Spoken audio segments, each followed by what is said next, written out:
41 সংখ্যক অভিৰুচি ক্ৰীড়া দিৱস উদযাপন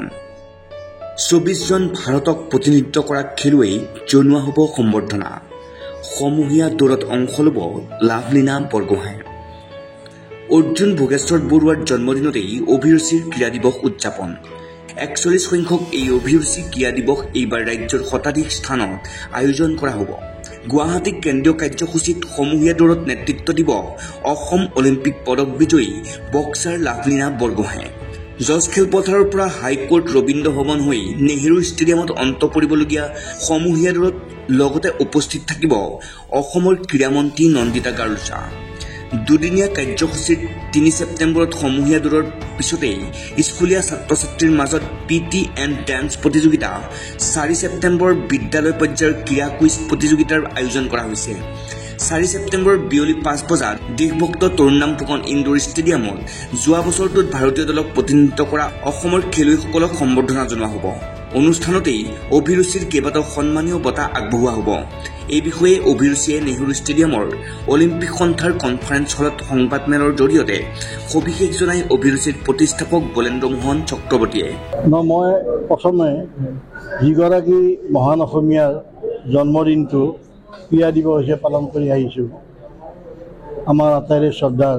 অৰ্জুন ভোগেশ্বৰ বৰুৱাদেৱলৈ মোৰ সশ্ৰদ্ধ প্ৰণাম জনাইছোঁ আৰু সেই মহান ব্যক্তিগৰাকীৰ জন্মদিনটো ভাৰতবৰ্ষই নহয় গোটেই বিশ্বতে জন্মদিনটোৰ জীৱিত কালত এনেকুৱা নজিৰ নাই চবেই জানে তথাপি অসমৰ ৰাইজ সাংবাদিক বন্ধুসকলৰ সহযোগত এই অনুষ্ঠানটো আজি 41 বছৰ পালেহি মই সকলোকে ধন্যবাদ জনাইছোঁ 3 ছেপ্টেম্বৰৰ ৰাতিপুৱা সামূহিক দৌৰৰ আৰম্ভণি হৈছিল যোৱা 40 বছৰ আমাৰ চানমাৰী ফ্লাইঅভাৰৰ পৰা এতিয়া এইবাৰ চানমাৰী GNB ৰোডত অসম চৰকাৰে যিখন উৰণীয়া সেতু বনাই আছে আৰম্ভ কৰিছে সেইকাৰণে সেই ৰাস্তাটো অকণমান দৌৰাৰ কাৰণে উপযোগী নহয় কাৰণে আমি জজ ফিল্ডৰ পৰা এই দৌৰ আৰম্ভ কৰিম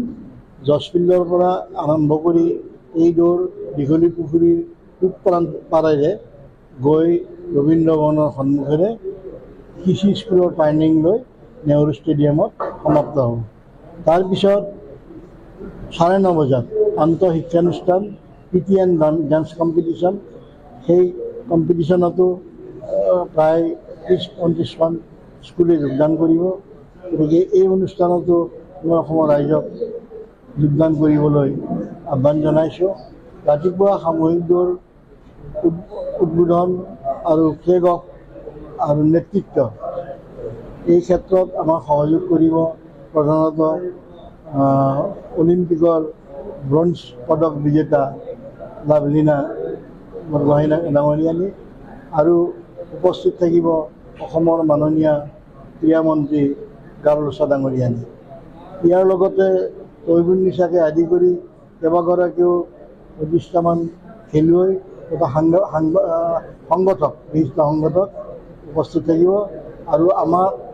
জজ ফিল্ডত থকা টাউন ক্লাবৰ তৰফৰ পৰা আমাক যথেষ্টখিনি সহযোগ আৰু সহায় আগবঢ়াইছে তাৰ বাবে টাউন ক্লাব আৰু জজ ফিল্ড উন্নয়ন কমিটিৰ সদস্যসকলক মই ধন্যবাদ জনাইছোঁ 4 তাৰিখে আমাৰ থাকিব ৰাতিপুৱা ক্ৰীড়া কুইজ প্ৰতিযোগিতা ক্ৰীড়া প্ৰতিযোগিতা 10 বজাত আৰম্ভ হ'ব ইনডোৰ হলত নেহেৰু ষ্টেডিয়ামৰ তৰুণৰাম ফুকন ইনডোৰ হলত আৰু 5 বজাত যোৱা বছৰ ভাৰতীয় দলক প্ৰতিনিধিত্ব কৰা অসমৰ খেলুৱৈসকলক আমি সন্মান জনাম আৰু এই অনুষ্ঠানতো আমাৰ ৰোম অলিম্পিকত ভাৰতীয় দলক প্ৰতিনিধিত্ব কৰা হকী খেলুৱৈ মণিপুৰত অনুৰাধা দেৱী তেওঁ আহি উপস্থিত হ'ব তেওঁ মুখ্য অতিথি হিচাপে থাকিব সেইদিনা ইয়াৰ উপৰিও আমাৰ স্কুলৰ শিক্ষকসকল প্ৰধানসকল আহি আমাৰ এই অনুষ্ঠানত যোগদান কৰি ইয়াৰ সুস্থক বঢ়াই আহিছে আমি আশা ৰাখিছোঁ এইবাৰো তেওঁলোকে আহিব স্কুলত অহা যোৱাৰ কাৰণে ছাত্ৰসকলৰ অহা যোৱাৰ কাৰণে আমি কিছু পৰিমাণে বাছৰ ব্যৱস্থা কৰিছোঁ আৰু যিবিলাক ব্যক্তিগত স্কুল শিক্ষানুষ্ঠান তেওঁলোকে ইতিমধ্যে নিজাববীয়াকৈ অটো দিনে আহি আছে আৰু এইবাৰো আশা কৰিছোঁ তেওঁলোকে নিশ্চয় এইবাৰো আহি ওলাব। তাৰপিছত আমাৰ এই অনুষ্ঠানত বৰুৱাদেউ আহিব নোৱাৰে, তেওঁৰ অসুস্থতাৰ কাৰণে। তেখেতে আমাক শুভেচ্ছা জনাইছে আৰু এই অনুষ্ঠান আজি ৪১ বছৰ জীয়াই ৰখাৰ কাৰণে আমাৰ উদ্যোক্তাসকলৰ লগতে যিসকলে আমাক সহযোগ কৰিছে, শিক্ষকসকল, সাংবাদিকসকল, সকলোকে আমি তেওঁ আমাক শুভেচ্ছা জনাইছোঁ। গতিকে মই আশা ৰাখিছোঁ আপোনালোকৰ মাধ্যমেৰে অসমৰ যিখিনি খেলা ভাল পোৱা মানুহ সকলোৱে আহি অসমৰ জাতীয় সন্তান জন্মদিনটো উৎসৱৰ ক্ষেত্ৰত আমাক সহযোগ কৰিব। ভিডিঅ' জাৰ্নেলিষ্ট ৰঞ্জিত গায়নৰ সৈতে ভাৰ্গৱ বৰাৰ প্ৰতিবেদন, অলিম্পিয়া স্পৰ্টছ।